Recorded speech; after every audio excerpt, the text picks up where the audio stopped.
I thank the Lord for this another opportunity to be with you this evening. உங்கள் மத்தியில் இருப்பதற்கு தேவன் கொடுத்த இந்த மற்றும் ஒரு ஸ்லாகியத்திற்காக நான் தேவனுக்கு நன்றி செலுத்துகிறேன். We are studying about the church discipline. சபையினுடைய ஒழுக்கத்தை குறித்து நாம் படித்துக் கொண்டு வருகிறோம். Several things we have been looking at. அந்த தலைப்பிலே அநேக காரியங்களை நாம் பார்த்து கொண்டு வந்தோம். The last session we have been looking at what happens if we fail to take the disciplinary action in the church. சபையிலே ஒழுங்கு நடவடிக்கை நாம் எடுக்கவில்லை என்றால் என்ன நடக்கும் என்ற காரியத்தை குறித்து கடந்த வகுப்பிலே நாம் பார்த்தோம். Or what are the losses for us if the church doesn't take the disciplinary action in the church? அல்லது சபையிலே ஒழுங்கு நடவடிக்கை எடுக்கப்படவில்லை என்றால் எந்த விதமான இழப்புகளை நாம் சந்திக்க நேரிடும் என்று நாம் பார்த்தோம். And before that we studied the purpose. அதற்கு முன்னதாக இந்த ஒழுக்கத்தினுடைய நோக்கத்தை நாம் பார்த்தோம். Somebody said that I said only 6 purpose, the 7th one I did not mention.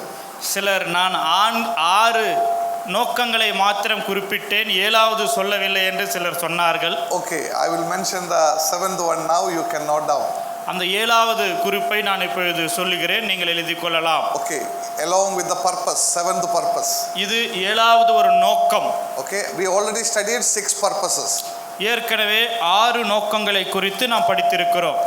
Now the 7th purpose is to protect the church against the destructive consequences that occur when the church failed to discipline the church. சபையானது ஒழுங்கு நடவடிக்கை எடுக்க தவறும் பொழுது அதற்கு வரக்கூடிய பயங்கரமான விளைவுகளிலிருந்து சபையை பாதுகாக்கும்படியாக. Yeah, that is the 7th purpose. Why we need to take disciplinary action? ஏன் சபையிலே ஒழுங்கு நடவடிக்கை எடுக்க வேண்டும் என்பதற்கான 7வது ஒரு காரணம், to protect the church from the destructive consequences of that. வரக்கூடிய பயங்கரமான விளைவுகளில் இருந்து சபையை பாதுகாப்பதற்காக இந்த ஒழுங்கு நடவடிக்கைகள் எடுக்கப்பட வேண்டும். So if the church failed to take the disciplinary action, சபையானது ஒழுங்கு நடவடிக்கை எடுக்க தவறி போனால் there is going to be so many destructive consequences that the church is going to face. பயங்கரமான பேரழிவு கொடுக்கக்கூடிய விளைவுகளை சபையானது சந்திக்க போகிறது. And the 4 losses I mentioned in the last class. கடந்த வகுப்புகளே 4 இழப்புகளை குறித்து நான் குறிப்பிட்டேன். So such a way there will be lot of destructive consequences if the church fail to take the disciplinary action. அவ்விதமாக சபையானது ஒழுங்கு நடவடிக்கை சரியான விதத்தில் எடுக்கவில்லை என்றால் இப்படிப்பட்ட விளைவுகளை சந்திக்க நேரிடும். So to protect church from such a destructive consequences, we need to make sure that the disciplinary action is taken in its right time. சபையை இப்படிப்பட்ட பயங்கரமான விளைவுகளிலிருந்து பாதுகாப்பதற்காக ஏற்ற வேளையிலே ஒழுங்கு நடவடிக்கையானது எடுக்கப்பட வேண்டும். So I have given you 7 purposes. 7 நோக்கங்களை நான் காண்பித்திருக்கிறேன். Okay, then we saw the 4 losses. அதற்கு பிற்பாடு 4 இழப்புகளை குறித்து நாம் பார்த்தோம். So this evening we are going to consider இந்த மாலை வேளையிலே the manner of church discipline. சபையினுடைய ஒழுங்கானது எவ்விதத்திலே செய்யப்பட வேண்டும், The manner, அது செய்யப்பட வேண்டிய முறை.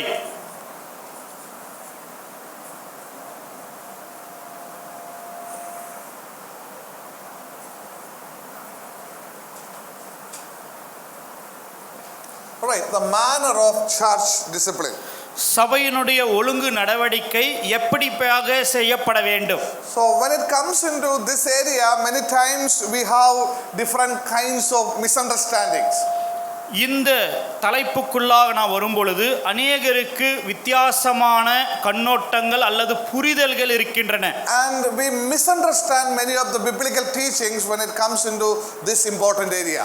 இந்த முக்கியமான ஒரு பகுதிக்கு வரும்பொழுது வேதம் நமக்கு போதிக்கக்கூடிய இந்த கோட்பாடுகளை ஒரு தவறான விதத்திலே நாம் புரிந்து கொள்கிறோம். Now when it comes into the disciplinary action that should be performed by a church, சபையானது செய்ய வேண்டிய அந்த ஒழுங்கு நடவடிக்கையை நாம் பார்க்கும் பொழுது the Bible is very clear what should be the manner of that church discipline. சபையான வேதமானது தெளிவாக போதிக்கிறது அந்த ஒழுங்கு நடவடிக்கை எப்படியாக எடுக்கப்பட வேண்டும் என்று. I would like to highlight a few important principles here.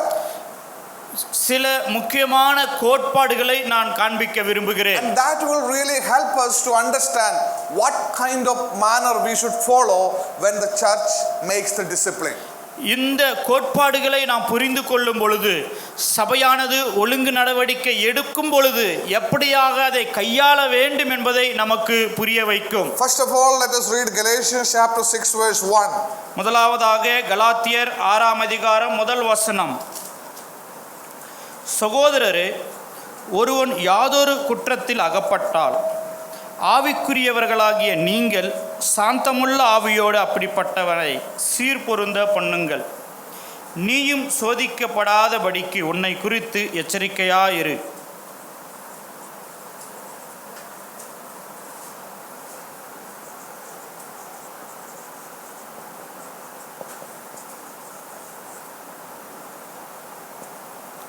Okay, the first truth you can learn from here is, இந்த வசனத்திலிருந்து நாம் கற்றுக்கொள்ளக்கூடிய முதல் சத்தியம் என்னவென்றால், discipline must be done by the people, those who are spiritual.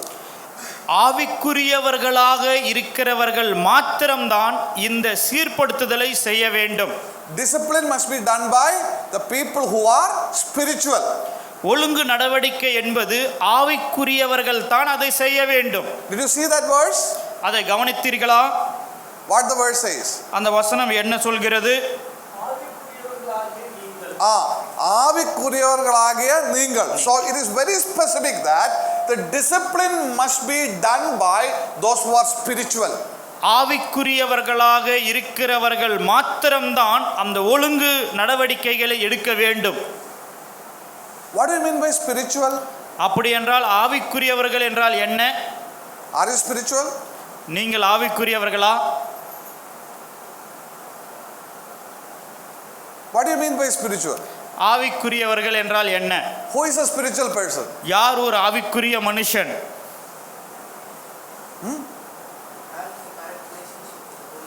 Yeah, the person who has a correct right relationship with Holy Spirit is the spiritual person. பரிசுத்த ஆவியானவரோடு கூட சரியான விதத்திலே உறவு வைத்திருக்கிறவன் ஆவிக்குரியவனாக காணப்படுகிறான். Or in another words I would say like this. இன்னொரு விதத்தில் இப்படியாக நான் சொல்ல முடியும். A person who is controlled by the Holy Spirit is spiritual. பரிசுத்த ஆவியானவராலே கட்டுப்படுத்தப்பட்ட ஒரு மனுஷன் ஆவிக்குரியவன். Do you understand that? நான் சொல்வது புரியுதா? A person who is controlled by the flesh is carnal. மாம்சத்தினாலே கட்டுப்படுத்தப்பட்டவன் மாம்சத்துக்குரியவன். And a person who is controlled by the Holy Spirit is spiritual. பரிசுத்த ஆவியானவராலே கட்டுப்படுத்தப்பட்ட ஒரு மனுஷன் அவன் ஆவிக்குரியவன். So who is a spiritual person? ஆவிக்குரிய மனுஷன் யார் அப்படி என்றால்? A believer who is controlled by the Holy Spirit. பரிசுத்த ஆவியானவராலே கட்டுப்படுத்தப்பட்ட ஒரு விசுவாசி. A person who is walking by the Holy Spirit in his Christian life. தன்னுடைய கிறிஸ்தவ வாழ்க்கையிலே பரிசுத்த ஆவியானவராலே நடத்தப்படக்கூடியவர்.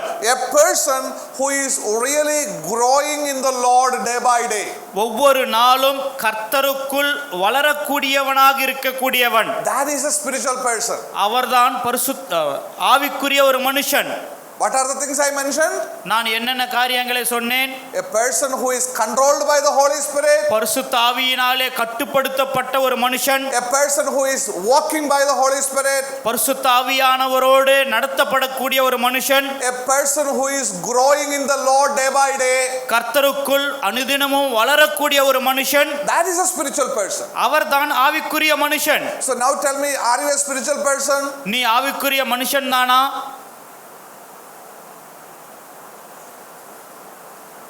No answer. I think I asked a question. நான் ஒரு கேள்வி கேட்டேன்னு நினைக்கிறேன். Right? Are you a spiritual person? நீ ஆவிக்குரிய மனுஷனா இருக்கிறாயா? Living under the control of the Holy Spirit. பரிசுத்த ஆவியானவருடைய கட்டுப்பாட்டின் கீழ் நீ வாழ்கிறாயா? Walking by the Holy Spirit. பரிசுத்த ஆவியானவரோடு கூட நீ நடக்கிறாயா? Growing every day.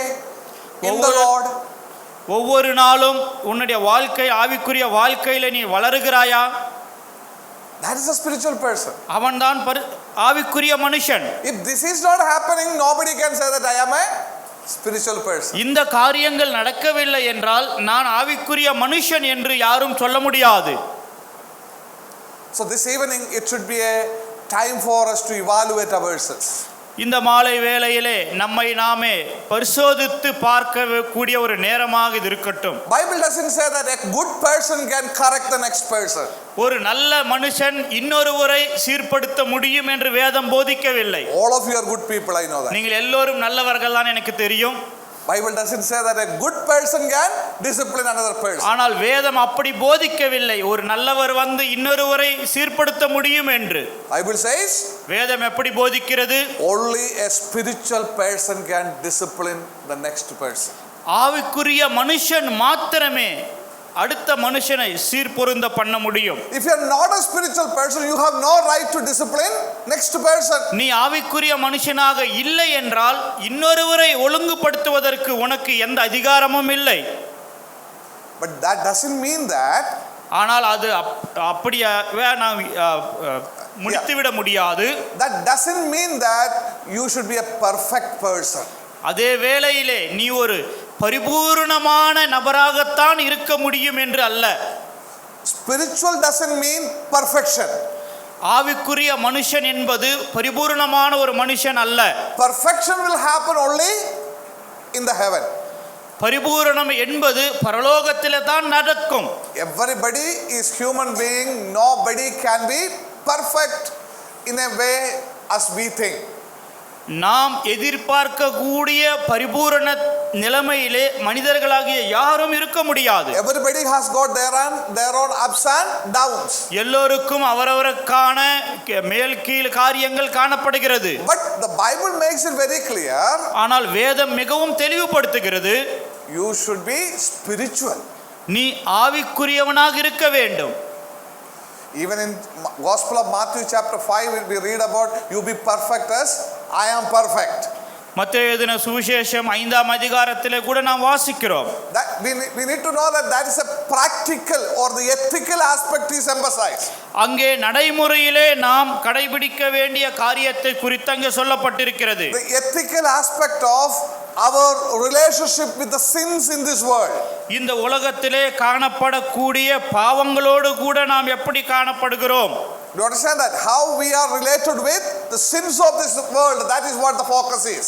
இந்த உலகத்திலே காணப்படக்கூடிய பாவங்களின் நிமித்தம் நாம் எப்படியாக இருக்கிறோம் அதுதான் அந்த இடத்துல குறிப்பிட்டு சொல்லப்பட்டிருக்கிறது. Peter also I mentioned earlier that the Bible says you be holy as I am holy. இதற்கு முன்னதாக கூட நான் குறிப்பிட்டிருக்கிறேன் நான் பரிசுத்தராய் இருக்கிறது போல நீங்களும் பரிசுத்தராய் இருங்கள் என்று வேதம் போதிக்கிறது. So there I already mentioned what does it mean.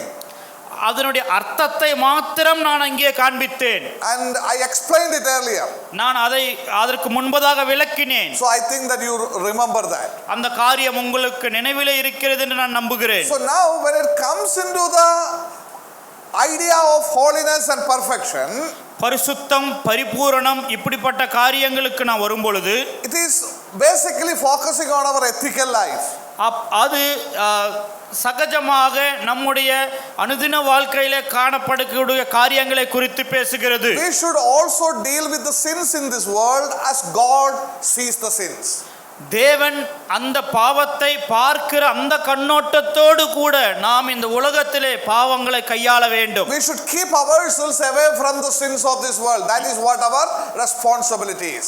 நம்முடைய பொறுப்பு என்னவென்றால் இந்த உலகத்திலே காணப்படக்கூடிய பாவங்களிலிருந்து நம்மை விலக்கி காத்துக்கொள்ள வேண்டும். A set apart life from the sins of this world. இந்த உலகத்தினுடைய பாவங்களிலிருந்து பிரித்தெடுக்கப்பட்ட ஒரு வாழ்க்கை. Is it possible? அது முடியுமா? Yes, it is possible. அது முடியும். How is it possible? எப்படி அது முடியும்? When you are under the control of the Holy Spirit. பரிசுத்த ஆவியானவருடைய கட்டுப்பாட்டிலே நாம் இருக்கும் பொழுது. So nobody can say that it is not possible. யாரும் அது முடியாத காரியம் என்று சொல்ல முடியாது. It is possible for you to set apart yourselves from the sins of this world. இந்த உலகத்தினுடைய பாவங்களிலிருந்து நம்மை பிரித்தெடுக்கப்பட்ட ஒரு வாழ்க்கை வாழ்வதற்கு நம்மால் முடியும். It is possible. அது முடிந்த ஒரு காரியம். It is possible not with your power, உன்னுடைய பலத்தினாலே அது சாத்தியமாகாது. but it is possible with the power of the Holy Spirit. பரிசுத்தாவியானவருடைய பலத்தினாலே அது சாத்தியமாகும். That's the reason why Bible says a believer should always make sure that he or she is living under the control of the Holy Spirit. அந்த காரணத்தினால் தான் வேதம் தெளிவாக போதிக்கிறது, அவனாக இருந்தாலும் அவளாக இருந்தாலும் இந்த உலகத்தில் வாழும் பொழுது பரிசுத்த ஆவியானவருடைய கட்டுப்பாட்டிலே நாம் வாழ வேண்டும். So that is the holiness. அதுதான் பரிசுத்தம் என்பது. So we need to understand that when the Lord says the person should be spiritual, இந்த ஒரு மனுஷன் ஆவிக்குரியவனாக இருக்க வேண்டும் என்று வேதம் போதிக்கும் பொழுது you cannot expect all the perfections in a person as he live in this world. இந்த உலகத்தில் அவர் வாழும் பொழுது அவருடைய வாழ்க்கையிலே எல்லா காரியங்களும் பரிபூரணமாக நாம் எதிர்பார்க்க முடியாது. We are on the process of that perfection. நாம் அந்த பரிபூரணமானது உன்னதமான நிலைமை அடைவதற்கான அந்த முறையிலே நாம் காணப்படுகிறோம். But we need to make sure that in each and every moment we are under the control of the Holy Spirit. ஆனால் ஒவ்வொரு நொடியும் பரிசுத்த ஆவியானவருடைய கட்டுப்பாட்டிலே இருக்கிறோமா என்பதை நாம் பரிசோதித்து பார்க்க வேண்டும். Only such person can discipline others. அப்படிப்பட்டவர்தான் மற்றவர்களை சீர்படுத்த பண்ண முடியும். So others don't have right to discipline others. மற்றவர்களுக்கு மற்ற விசுவாசிகளை சீர்படுத்துவதற்கு எந்த அதிகாரமும் இல்லை. And even our Lord Jesus Christ mentioned it very clearly. இயேசு கிறிஸ்துவானவர் கூட இந்த காரியத்தை தெளிவாக அவர் சொன்னார். First correct yourselves. முதலாவது உங்களை நீங்கள் சீர்படுத்துங்கள். First see your life. Your own life. முதலாவது உங்களுடைய வாழ்க்கையை பாருங்கள். Then see the others' mistakes. அப்பொழுது மற்றவர்களுடைய குற்றத்தை நீங்கள் சுட்டி காண்பியுங்கள். All right, otherwise you have no right to do that. இல்லை என்றால் இந்த ஒழுங்கு நடவடிக்கை எடுப்பதற்கு உனக்கு எந்த அதிகாரமும் இல்லை. So the first important thing that we need to keep in the mind is நாம் நம்முடைய நினைவிலே வைத்துக் கொள்ள வேண்டிய முதலாவது காரியம், discipline must be done by those who are spiritual. ஆவிக்குரியவர்களாக இருக்கக்கூடியவர்கள் மாத்திரம்தான் இந்த ஒழுங்கு நடவடிக்கை எடுக்க வேண்டும். That means the person who is living under the control of the Holy Spirit alone can discipline others. அப்படி என்றால் பரிசுத்த ஆவியானவருடைய கட்டுப்பாட்டிலே வாழக்கூடிய ஒரு மனுஷன் மாத்திரமே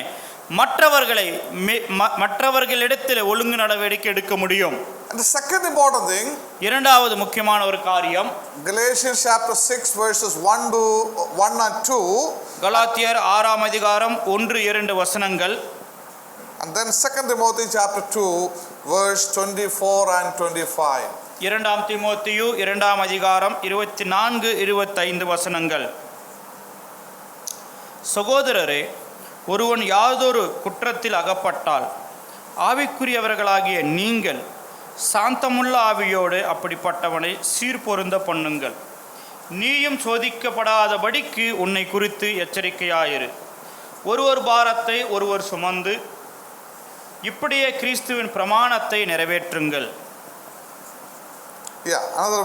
கர்த்தருடைய ஊழியக்காரன் சண்டை பண்ணுகிறவனமாய் இராமல் எல்லாரிடத்திலும் சாந்தமுள்ளவனும் போதக சம்மர்தனும் தீமையை சகிக்கிறவனுமாய் இருக்க வேண்டும். எதிர் பேசுகிறவர்கள் சத்தியத்தை அறியும்படி தேவன் அவர்களுக்கு மனம் திரும்புதலை அருளத்தக்கதாகவும்.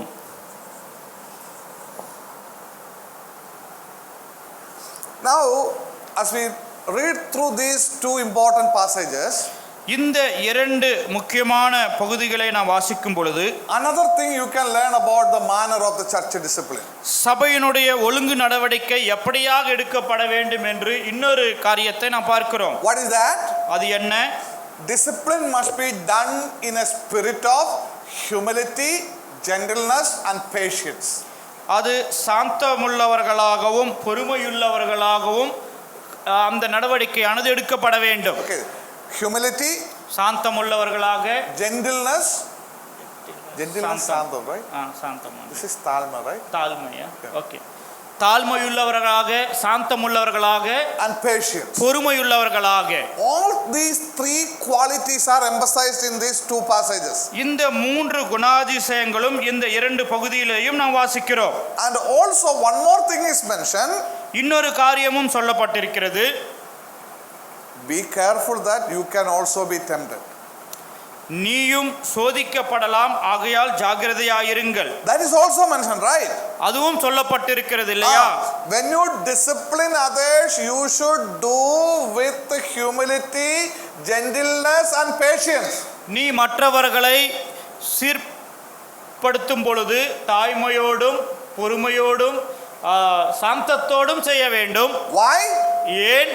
Because ஏனென்றால் if you are going to fall, நீ விழ முடியுமானால் others will deal with you with humility, gentleness and patience. மற்றவர்களை உன்னை தாய்மையோடும் சாந்தத்தோடும் பொறுமையோடும் கையாளுவார்கள். You understand that? நான் சொல்வது புரியுதா?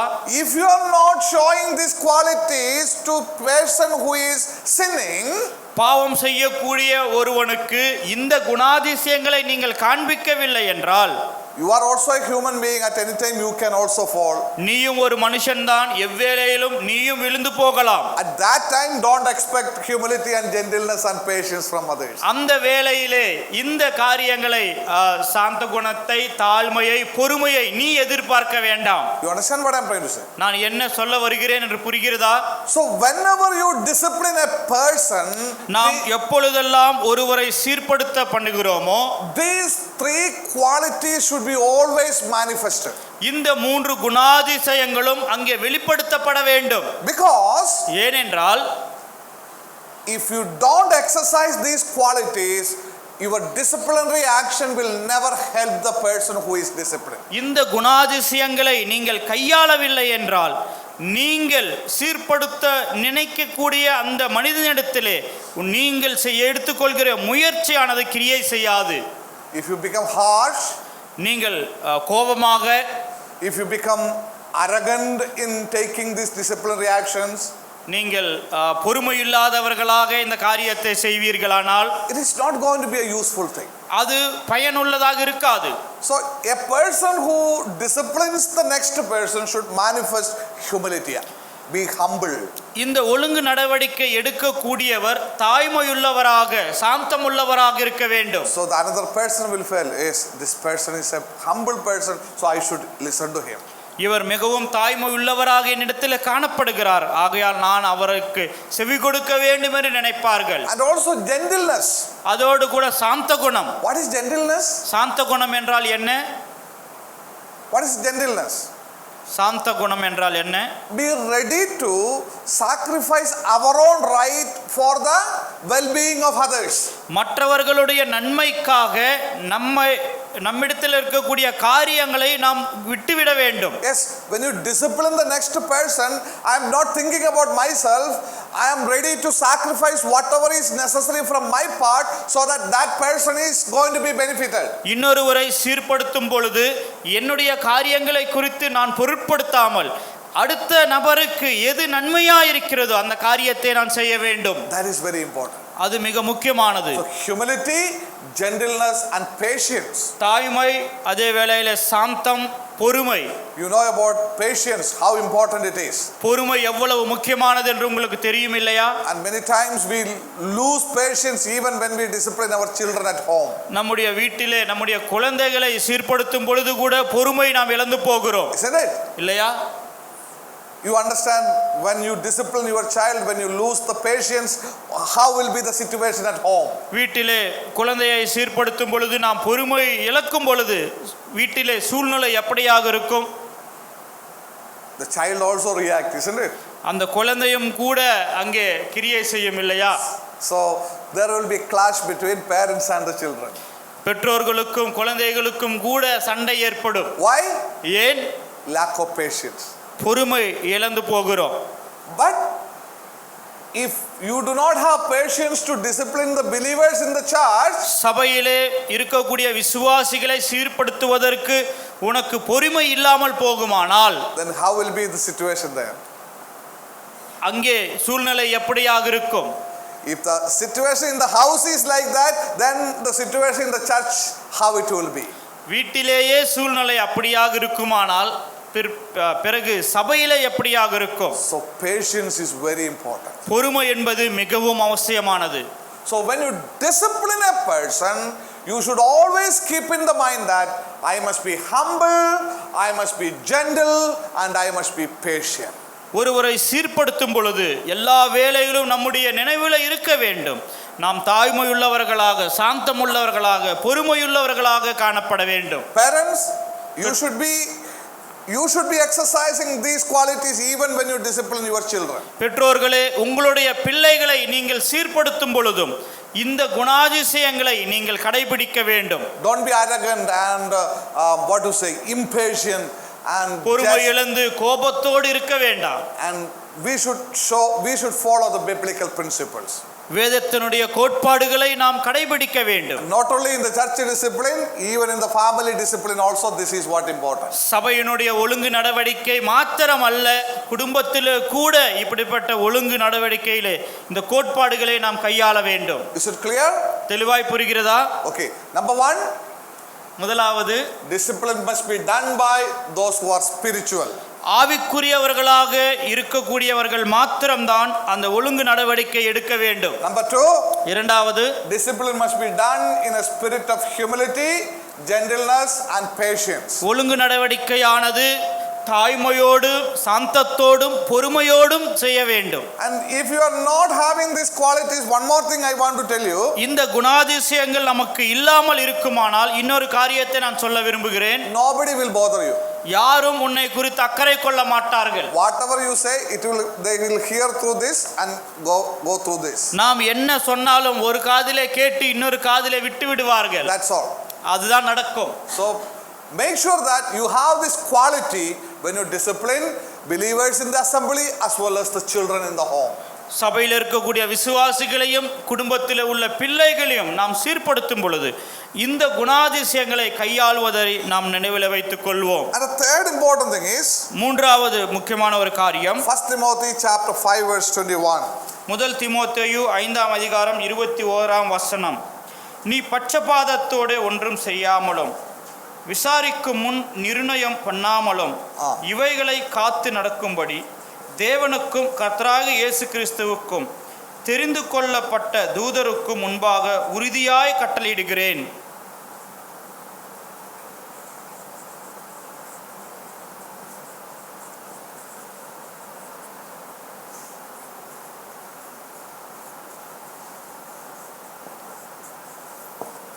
Okay. Another very significant truth in disciplinary action is, சபையினுடைய ஒழுங்கு நடவடிக்கையிலே இன்னொரு முக்கியமான ஒரு காரியம் என்னவென்றால், discipline must be done without partiality. ஒழுங்கு நடவடிக்கையானது பட்சபாதம் இல்லாமல் எடுக்கப்பட வேண்டும். Now when we discipline our children in the home, if 2 children are there, வீட்டிலே 2 பிள்ளைகள் இருந்தால், if you discipline one and that one will say that, why are you not disciplining that? ஒரு குழந்தையை நாம் சீர்படுத்தினால் அந்த குழந்தை நம்மை பார்த்து, ஏன் நீ அவனை விட்டு விட்டாய்? You are not scolding her, he was scolding me only, right? அவளை திட்ட மாட்டேன்ற, என்ன மட்டும் திட்டுறீங்க. Partiality, பட்சபாதம், right? That is what the argument many times we hear from our children in the நம்முடைய home. பிள்ளைகளிலிருந்து अनेक வேளை இப்படித்தான் நாம் கேட்கிறோம். And sometimes when we see other children who are our brothers' children or sisters' children, we will be so considerative to them, but we will get angry to our child. நம்முடைய சகோதரர்களுடைய பிள்ளைகள், சகோதரிகள் பிள்ளைகளை பார்க்கும் பொழுது அவர்கள் மேல் ரொம்ப கரிசனை உள்ளவர்களாக இருப்பான. நம்முடைய பிள்ளைகளிடத்திலே நாம் கோபம் உள்ளவர்களாக காணப்படுவோம். So sometimes your child will ask, see, how you are with that child, but with me you are like this. சில நேரங்களில் நம்முடைய பிள்ளைகள் பார்த்து நம்மையே கேட்பார்கள், அந்த குழந்தைகளோடு நீ எப்படி இருக்கிறாய், என்னோடு நீ எப்படி இருக்கிறாய்? Hey man, it is partiality. அது பட்சபாதம், isn't it? இல்லையா? Yes, no partiality is allowed in the process of discipline. ஒழுங்கு நடவடிக்கையிலே பட்சபாதத்திற்கு இடமே இல்லை. What's the exact meaning of partiality? பட்சபாதம் என்றால் அதனுடைய சரியான அர்த்தம் என்ன? What's the real meaning of partiality? பட்சபாதத்தினுடைய உண்மையான அர்த்தம் என்ன?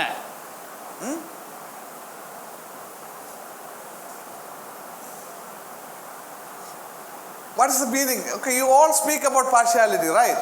நாம் எல்லோரும் பட்சபாதத்தை குறித்து பேசுவோம் இல்லையா? Sometimes you tell your father, right? You are showing partiality, right? சில நேரத்திலே உங்களுடைய பெற்றோர்களை பார்த்து நீங்கள் சொல்வீர்கள் இல்லையா? What is the meaning of partiality? அதனுடைய அர்த்தம் என்ன?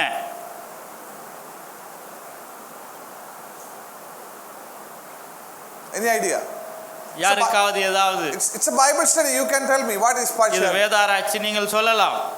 What is partiality? ப- Being not common to everybody. Okay. எல்லோரிடத்திலும் ஒரே மாதிரி இருப்பதில்லை. When both deserve the same punishment to one, and one is not punishing, rather they are praising. Okay. So, based on what? எதன் அடிப்படையிலே? No many reasons. Okay. Simply. Okay. So many times we don't have a clear idea about what is partiality. So we use this word in so many places. பட்சபாதம் என்றால் சரியான அர்த்தம் என்னவென்று நமக்கு தெரியாமல் அநேக இடங்களிலே சகஜமாக இந்த வார்த்தையை நாம் பயன்படுத்துகிறோம். Isn't it? Whatever happens we use, it is partiality, it is partiality. எது நடந்தாலும் இது பட்சபாதம், இது பட்சபாதம் என்று சொல்கிறோம். But the meaning of that word is ஆனால் அந்த வார்த்தையினுடைய அர்த்தம் taking things at face value and showing consideration to that person. Taking the things at face value outside, right? And showing consideration to that person based on that. Okay. ஒருவருடைய முகஸ்துதிக்கு அது face value. Yeah. Face value. ஒருவர் Okay, you see what is in him அவருக்குள்ள என்ன இருக்கிறது என்று நாம் பார்க்கிறோம். and you see the value of that person, அவர் எவ்வளவு தகுதியானவர் என்று பார்க்கிறோம். and based on that you show some consideration to him. அதனுடைய அடிப்படையில் அவருக்கு சில ஆதரவான காரியங்களை செய்கிறோம். That is what partiality. அதுதான் பட்சபாதம் என்றால். For example, உதாரணத்திற்கு suppose that there is a rich person in the assembly, சபையிலே ஒரு ஐஸ்வர்யமுள்ள ஒரு மனுஷன் இருக்கிறான். so you see him that this is a very rich person. இவரிடத்திலே நல்ல பணம் இருக்கிறது. Okay, so when he comes with the suitcase and the suit and coat, அவர் சூட்கேஸோடு கூட வரும்பொழுது what the elder will do? மூப்பர்கள் என்ன செய்வார்கள்? They will go and bring them and make them to sit here. அவரிடத்திற்கு சென்று சூட்கேஸை பிடித்து கொண்டு வருவார்கள். Okay, but a poor man comes in the church. ஒரு ஏழை சபைக்கு வந்தால் If you want to sit, let him sit. Otherwise, go. உட்காரதா இருந்தா உட்கார, இல்ல போ. Isn't it? இல்லையா? That is partiality. அதுதான் பட்சபாதம். You understand that? நான் சொல்வது புரியுதா? So don't use partiality, the word partiality, for everything. பட்சபாதம் என்கிற அந்த வார்த்தை எந்த காரியம் எடுத்தாலும் உபயோகிக்காதீர்கள். The meaning of the word partiality is பட்சபாதம் என்கிற அந்த வார்த்தையினுடைய அர்த்தம் seeing the value of the person and showing some consideration to that person. அந்த மனிதருடைய தகுதியை பார்த்து அவருக்கு நாம் சில அவருக்கு வேண்டிய காரியங்களை செய்வது. Some people used to say that God is a God of partiality. தேவன் பட்சபாதம் உள்ளவராக இருக்கிறார் என்று சிலர் சொல்லுவார்கள். Why they say? ஏன் சொல்லுவார்கள்? See, only some people are elected to heaven and others are going to hell. கொஞ்சம் பேர் மாத்திரம் பரலோகத்திற்கு போறாங்க, மற்றவங்க எல்லாம் நரகத்திற்கு போறாங்க. Isn't it? அப்படியா? Our God is a God of partiality. நம்முடைய தேவன் பட்சபாதம் உள்ளவரா? Is it? அப்படியா? Is it? How do you answer them? நாம் அவர்களுக்கு எப்படி பதில் சொல்வது? So again in that context you need to understand that they are using the word partiality in a wrong place. அந்த தருணத்திலே நாம் புரிந்து கொள்ள வேண்டியது என்னவென்றால் பட்சபாதம் என்கிற அந்த வார்த்தையை தவறான இடத்தில் அவர்கள் பயன்படுத்துகிறார்கள். So many times people do not understand where to use the word partiality. பட்சபாதம் என்ற வார்த்தையை எந்த விதத்திலே எப்படி பயன்படுத்துவது என்று அநேகருக்கு தெரியாமல் இருக்கிறது. So now God selected some and he did not select others. தேவன் சிலரை தெரிந்தெடுத்துக் கொண்டார், சிலரை தெரிந்தெடுத்துக் கொள்ளவில்லை. Is it because he saw something in you and he selected you? அவர் உன்னிலே ஏதாவது நன்மை பார்த்து உன்னை தெரிந்து கொண்டாரா? No. இல்லை. Then how can you say that it is partiality? அப்படி இருக்கும் பொழுது எப்படி அது பட்சபாதமான செயல் என்று சொல்ல முடியும்? So there is nothing to do with partiality in that place. அந்த இடத்திலே பட்சபாதத்திற்கு எந்த ஒரு இடமும் இல்லை. You understand what I am trying to say? நான் என்ன சொல்ல வருகிறேன் என்று புரிகிறதா? So partiality is seeing things at face value and taking things at face value and showing consideration to that person. ஒருவருடைய தகுதியை நாம் பார்த்து அவருக்கு சில நன்மைகளை நாம் செய்வது. So now when you discipline some people, சபையிலே சிலரை ஒழுங்குபடுத்தும் பொழுது this is happening. இது நடக்கிறது. Sometimes partiality is happening, right? சில வேளைகளிலே பட்சபாதம் நடக்கிறது. This is my brother, how can I discipline? இது என்னுடைய சகோதரன், நான் எப்படி அவரை ஒழுங்கு செய்ய முடியும்? So we will close eyes. நாம் கண்களை மூடிக்கொள்கிறோம். And another person, இன்னொருவர் no connection with us, நமக்கு எந்த தொடர்பும் இல்லை. and when that person is doing some mistake, அவர் ஏதாவது தவறு செய்தால் you are very aggressive to take the discipline. அவருக்கு எதிராக பயங்கரமான காரியங்களை நாம் மேற்கொள்கிறோம். That is partiality. அது பட்சபாதம். You understand that? நான் சொல்வது புரியுதா? Seeing something in a person and showing consideration to that person is partiality. ஒருவரிடத்திலே ஒரு காரியத்தை நாம் கண்டு அவருக்கு நன்மையை செய்வதிலே அதுதான் பட்சபாதம். So that kind of partiality should never be seen when you discipline the believers. அப்படிப்பட்ட பட்சபாதம் என்பது விசுவாசிகளை நாம் சீர்படுத்தும் பொழுது காணப்படவே கூடாது. That is a discrimination. அது ஒரு தீண்டத்தகாத ஒரு காரியம். That should never happen. அது சபையில நடக்கவே கூடாது. When it comes into the disciplinary action, all the members are equal. ஒழுங்கு நடவடிக்கை என்று வரும்பொழுது சபையில இருக்கக்கூடிய எல்லோரும் சமமானவர்கள் தான். Don't show consideration to any member of the church because of the value of that person or the worth of that person. ஒருவர் செய்த காரியத்திற்காகவும் அவர் இருக்கக்கூடிய தகுதிக்காக அவருக்கு எந்த காரியமும் செய்ய வேண்டாம். We should never show such considerations. நாம் அப்படிப்பட்ட காரியங்களை செய்யவே கூடாது. All are equal in the body of Christ. We are one in Christ. Even when it comes into the disciplinary action, without partiality, we should do it with everybody who is sinning. கிறிஸ்துவனுடைய சரீரத்திலே நாம் ஒன்றாக இருக்கிறோம். அவருடைய சரீரத்தில் இருக்கக்கூடிய நாம் எல்லோரும் சமமானவர்கள் தான். இந்த காரியம் வரும் பொழுது பட்சபாதம் என்பது காண்பிக்கப்படக்கூடாது. So that is very important. அது மிக முக்கியமானது. So no place for partiality in discipline. ஒழுங்கு நடவடிக்கையிலே பட்சபாதத்திற்கு இடமே இல்லை. And the fourth important thing, நான்காவது காரியம், we read in 1 Thessalonians chapter 5, முதல் தெசலோனிக்கேயர் 5ஆம் அதிகாரம் verses 14 and 15. 14-15 வசனங்கள்.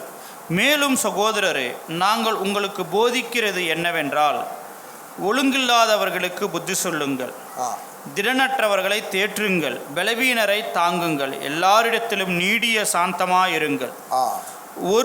ஒருவனும் மற்றொருவன் செய்யும் தீமைக்கு தீமை செய்யாதபடி பாருங்கள்.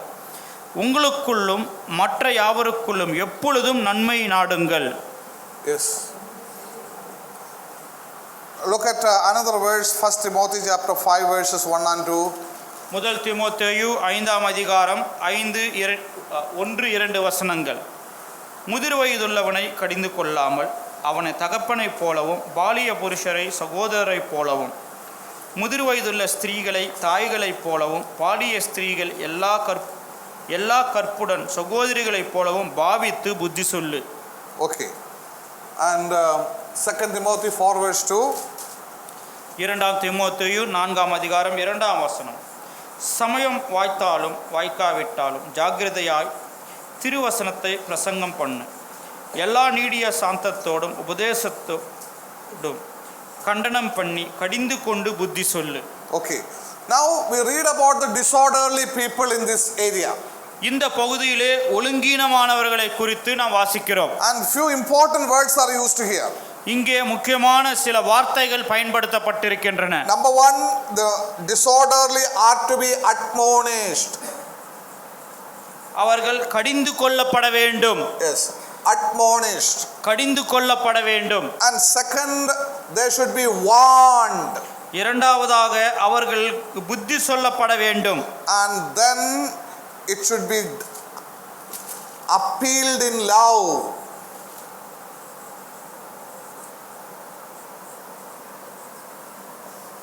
Appealed in love.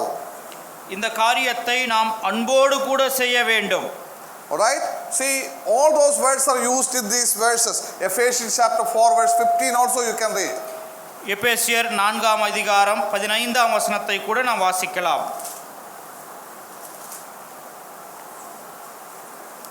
அன்புடன் சத்தியத்தை கைக்கொண்டு தலையாகிய கிறிஸ்துவுக்குள் எல்லாவற்றிலேயும் நாம் வளர்கிறவர்களாய் இருக்கும்படியாக அப்படி செய்தார். Yes. So now few important words that we need to understand when you deal with the disorderly people.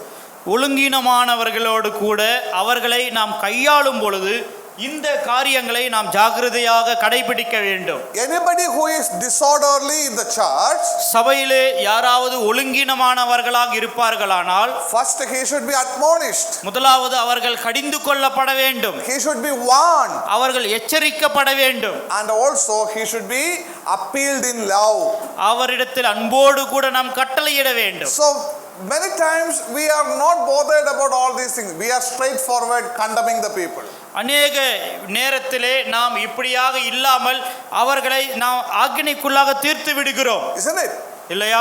We are just condemning and judging the people. That's what we are doing most of the அவர்களை time. நியாயம் தீர்த்து அப்படியே நாம் விட்டு விடுகிறோம். அதுதான் அநேக வேளைகளில் நாம் செய்யக்கூடிய காரியம். That is not the process of disciplinary action. சபையினுடைய ஒழுங்கு நடவடிக்கை அப்படிப்பட்ட விதத்தில் எடுக்கப்படக்கூடாது. That is not the manner of disciplining a person.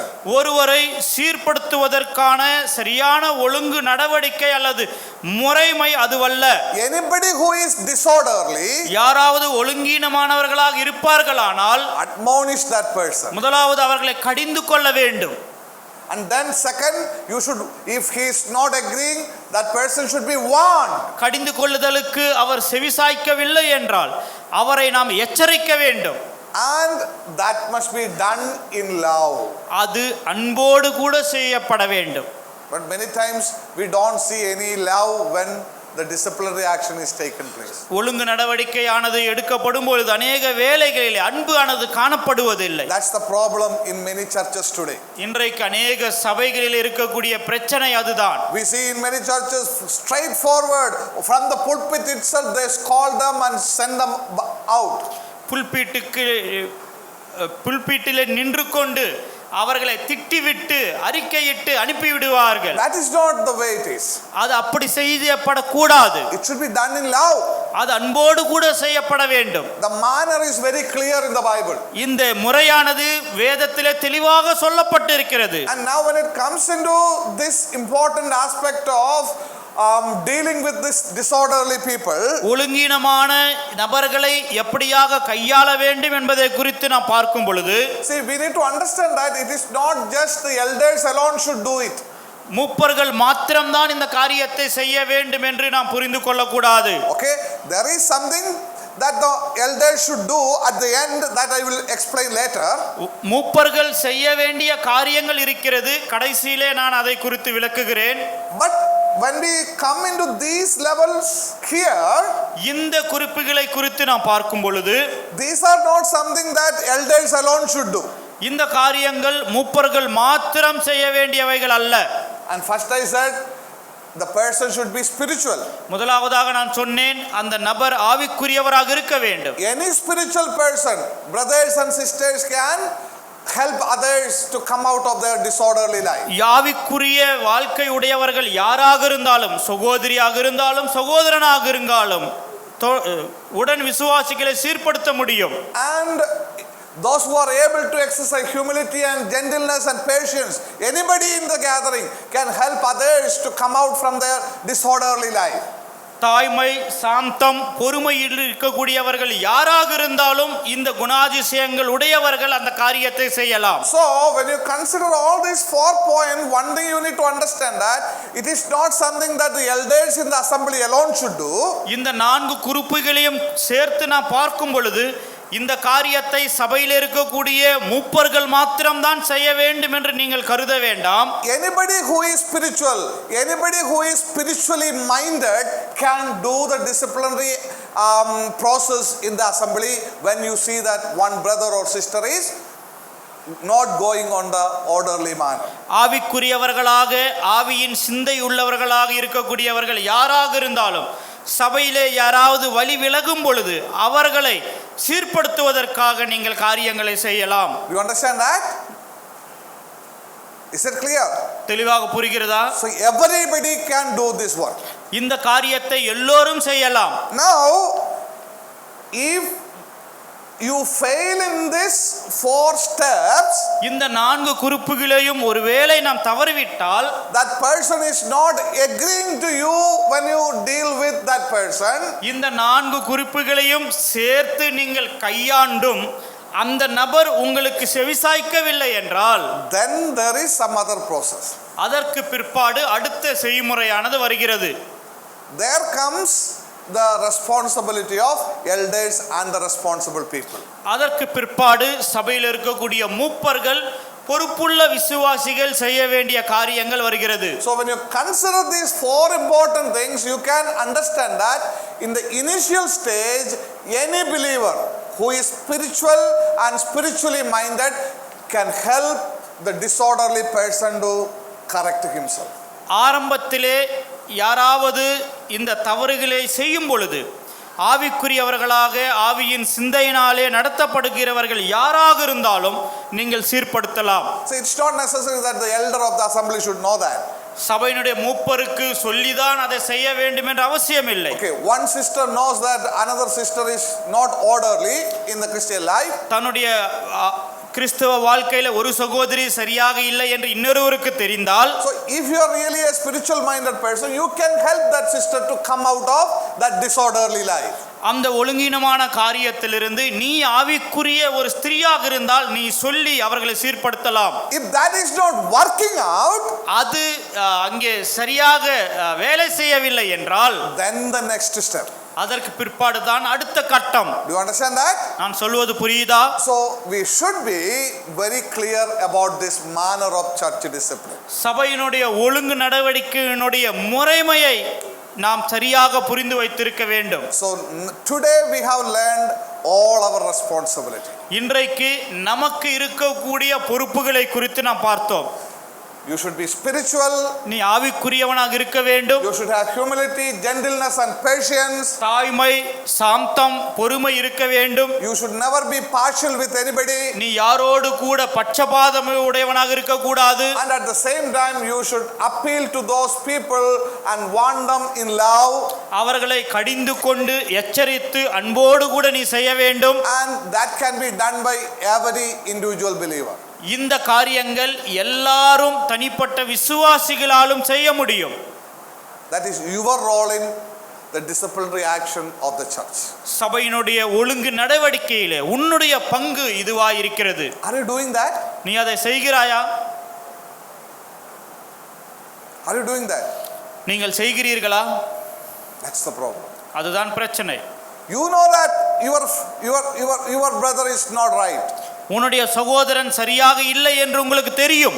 You know that your sister is not right. உன்னுடைய சகோதரி சரியாக இல்லை என்று உங்களுக்கு தெரியும். Are you correcting? நீ அவர்களை சீர்படுத்துகிறாயா? It's your responsibility. அது உன்னுடைய பொறுப்பு. If you are not doing that, நீ அதை செய்யாமல் போவாயானால் you are accountable in the presence of the Lord. தேவனுடைய பிரசன்னத்திலே நீங்கள் அதற்கு கணக்கு கொடுக்க வேண்டும். God will ask you account. தேவன் உன்னை கணக்கு கேட்பார்.